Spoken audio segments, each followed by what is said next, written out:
all they will have to do is just contact the car manufacturer and just be like, this guy, car number, this, and then you can just turn your car off. Yeah. It doesn't matter where you are. Or think about the autopilot as well, right? The autopilot, They will navigate you to that very police exactly. station. The fuck? Nigga, I'm in the middle of traffic, bro. Would you look at this shit, bro? Look. I can't, everything is locked. Cybertruck deactivated. Look at this shit, bro. Cars all on the side of me, bro. What the fuck? Bro, I gotta call a Tesla, bro. What the fuck? Bro. Like, what the fuck? I can't move the car, bro. I'm stranded as fuck. Hell no, bro. DLS Wave, today we are not back again. We've been back before, and we're still here. So yeah, EVs the talk of the town. Everybody's buying EV cars, EV cars, EV cars. Mr. S, what do you think about EV cars? You own one, or you thinking to buy one? Thinking to buy one. Why the change though? I mean, you have like a gas car. Why do you want to make that change? You have to try everything. When you are talking about it, unless you're a reviewer like our brother here, but you have to drive one yourself to actually experience it.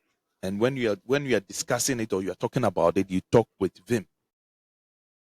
Yeah. Yeah, Mr. L, you planning to get one? Because I feel like there was this incident that is going viral and people are actually talking about it, making EV seem like a bad idea to buy now. I think I'll get an EV in the future sometime. I don't know how near, but mainly because I think it saves a lot of costs. The environment thing, it's kind of it's a discussion for another day. But I think for me, it saves a lot of money for you, the user. Cars are okay, but for me, it's just cost saving. Yeah, when it comes to the time when I think that I need it to save costs, then I'll consider it. Yeah, I mean, yeah. Gas cars, like you said, I mean, usually it's like people really love the sound of the engine. It's like V12 engine and V8. There's nothing that can surpass that. But the problem now is there's a video that has gone viral with this guy driving his car. I don't know if it was on the freeway or highway. And I think it was a Cybertruck, right? I think we've all seen the video. And then it's like, abruptly came to a stop saying he has to contact his dealer, right? Yeah. So that poses a big question when it comes to security and privacy, as we all know. Which means that any given time, the manufacturer can just hit pause, can just record whatever he's saying in the car. Like they have totally total access to the car. Yeah. Is that something you worry about, or you feel like, it doesn't really matter. I got nothing to hide, so who cares? Yeah, that's one point. I have nothing to hide. It's just that when you think about, let's say, you just stop abruptly, yeah, and you get hit, then that is different. But I feel that the way the world is going, there will be a time. It's inevitable, right? Yeah. You have to drive one. You understand? Because that is how the world is going. People are using iPhone 13. They are wishing to buy the 17 and other gadgets. And look at how in a space of, let's say, 2-3 years, look at how look at where AI has gotten to. That is where we are going. You understand? Yeah. You have to kind of catch up. Fears. No, not catch up aside, but you have to dump your fears somewhere. So you have to trade. Okay, just like make a trade your privacy and security for technology, basically. Yeah. A typical example is when people get worried, like, oh, when you come to China, there are cameras everywhere, right? I'm not here to do anything bad. Yeah. So why do I worry? Exactly. Yeah. You only get worried when you know that you have bad intentions. Yeah.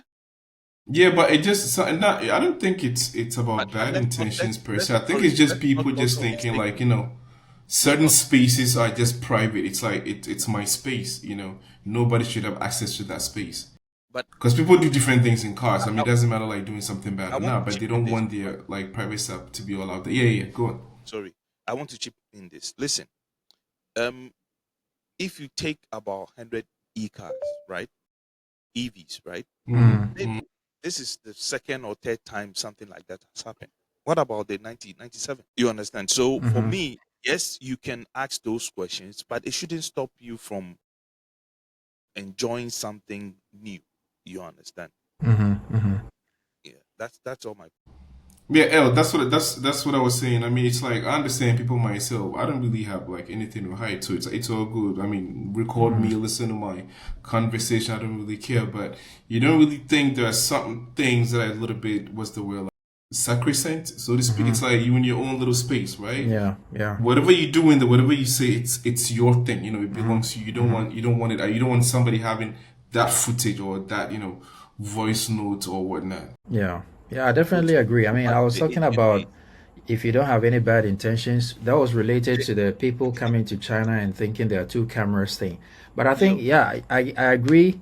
On the flip side, I agree when you say that people, I mean, should have their own privacy. If I spend my own money, whether I owe a bank money or not, or I've not finished paying for the vehicle, it's in my name. It's owned by myself. I wanted it. That's why I bought it, and I wanted it for reasons best known to me. So no third party or second party should have any influence. And I kind of have a problem with EVs in a sense that it's basically a computer installed in a body sitting on a motor and just running. So because it's mostly computer, they can put anything in there. And whether they tell you or not, I'm sure they are listening to conversation. Because sometimes people are driving their EVs and they get a message telling them that their car has a problem, they have to bring it in for an update. Or they've detected this issue and they have to bring it in and all that. Who is listening? It means there's a computer somewhere or there are some agents somewhere listening to or reading information from the car. So it just tells you that even whatever you're doing in the car with all the cameras installed, with all the microphones that are for your convenience, on the flip side are also for the convenience of the manufacturer. So you bought something, you want your privacy, but you can't have that privacy. I think Why that don't one is wrong about no, EVs. no, I disagree to some extent. What Mm-hmm. about they checking up and letting you know that Mm-hmm. your car has a fault? Yeah. Also, it goes to your safety, Right. I understand, right? but you can put the function in the car and let it make it detectable to the driver and not the main company. Because even with gas cars now, they have so many sensors. When you have a problem, it prompts you on the dash or whatever. You some way you will notice it and you will contact them yourself. I think the customer should be given the priority or the choice to make that decision, not they how do you call it? How do you call it? Not putting themselves as a priority in the case of the manufacturer, you know.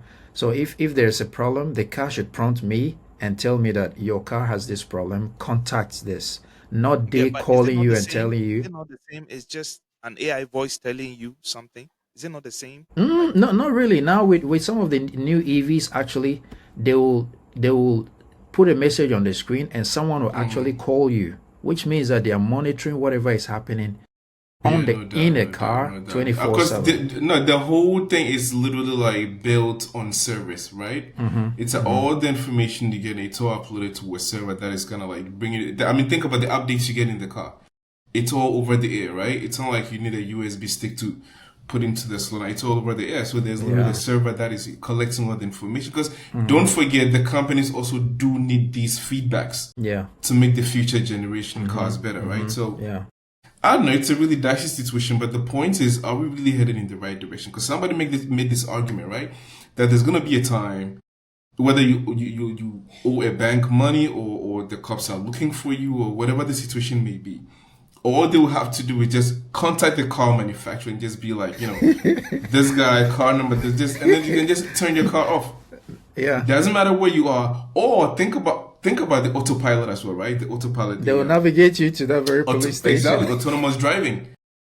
All they have to do is just, you tell divert the them, GPS a little bit. It's gonna drive you literally by itself all the way to the police station. What do you Yeah. do about it? Yeah, and Right? lock all the doors. police station. Yeah, Let's yeah, go. yeah. But no, I think once it even gets to autopilot, they can actually take control of Yeah. Yeah, the they car. can. You will not be able to Yeah, Yeah. drive it manually. So the Exactly. point is, this something you think we should worry about, or is just some of these things that are like people are just overly worried about nothing. until it Do you see happens. that No, happening? no. But until it happens, then you'll be worried. But for now, for me, I just feel like that is where the world is heading anyway. You just have to. You talked about it's a whole computer on the street. Mm-hmm. We are using computers here, and you get hacked. People get hacked all the time. You understand? So for me, you just have to hope and pray. Just have to, and suck it up. Hope and pray that nobody hacks you, or nobody hacks the car, Mm-hmm. or the car works properly. Yeah. Because you don't listen. Look at all these brands. They're all doing EVs now. Mercedes. Yeah, almost every single brand. Yeah, every single brand. The legacy brand. They So all. Yeah. it means that more or less that's the direction. Mm-hmm. Mm-hmm. Yes. How can we safeguard all these fears? You can do it to some extent. Yeah. But if like for example, you've robbed the bank, right? And they're looking for you, and the car detects that you're a thief. Yes, that car should drive you to the police station. That would be happy Yeah. to see cars catching thieves. It will make our society also safe. You understand? They will start riding bicycles. Yeah. Or walk. Yeah. Yeah, that's interesting. So you think there's absolutely no reason for the fears that people are kind of like Listen, coming up with? human beings are like that. Naturally, trying new stuff, we always have to whine and question, and which is okay, because like you said, it helps those companies to actually position certain things properly. I'm all in for it. You've highlighted, we see the best possible way we can. But listen, before we were using comb and blade to cut our hair like that. Now you get a very nice soft machine, and then you trim. Yeah, but that doesn't have any AI. Nobody's listening to you. Or nobody's. Imagine somebody controlling that thing. It's like you're gonna be shaving this side, and then you're gonna be looking. It's gonna be going to that side, right? Imagine it's about the control. No, but I'm talking about humans with change.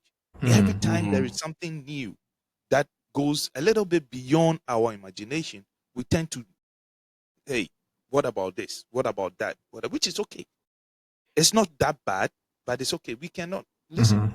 Something needs to give. So if a thief will be driven, whatever, flown or whatever, it's the plane or drone will come and catch you and send you to the police. So be it. Yeah, I think some people out there who have never used an EV or are not in a big EV market like China might not understand what we're talking about. Sometimes when you get into these Chinese EVs and you see the functionality, what the car can do, it's amazing. Some with just gestures and it will take you home. You don't have to touch or even speak to the car, which are extra functions anyway. But I think that all in all, it's beneficial. I mean, all this tech is beneficial to we the customers because it makes driving cars now like some people don't even touch the steering anymore. They just set their work address in the GPS. They just click it and it takes them from point A to point B driverless. So in terms of that, a lot of people like it because it makes driving easier. And I think government agencies will also be excited about these functions because the government can basically, like you gave an example earlier, if the police are looking for someone, they can get approval from the government and they can just contact the car company and say this car number, and the car number will be connected to the chassis number, whatever. They don't even need the ID of the owner of the car. It can take them directly to the car, or worse, they will navigate the car to where they want it to go. So it's beneficial to government agencies as well. And I think that in the future, like Stephen was saying, there's no way anyone can run away from it. We're just all going to be roped into it. In 10 years, buying a gas car will cost 10 times more than an EV. But yeah, it started phasing out, right? They started phasing out the gas, but there are a lot of like models you can't really. Look at the phone users, right?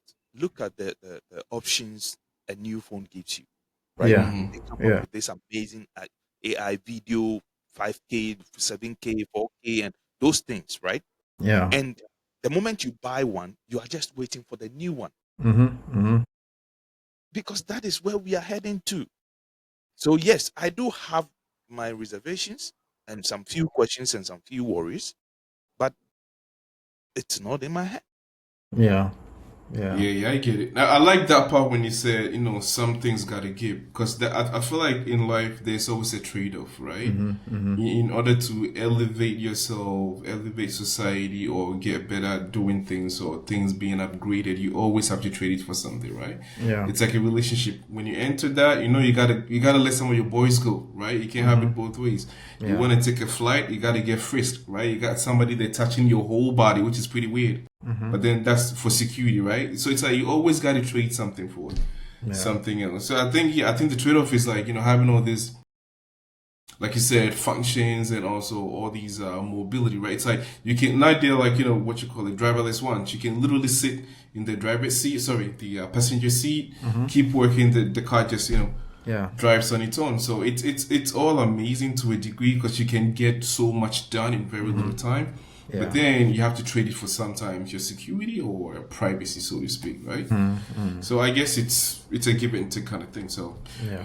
we'll leave it to you guys. So would you want to own an EV? Which I think majority will say yes, but let us know in the comment section why or why not you would get an EV. See you on the next episode. Deal is out.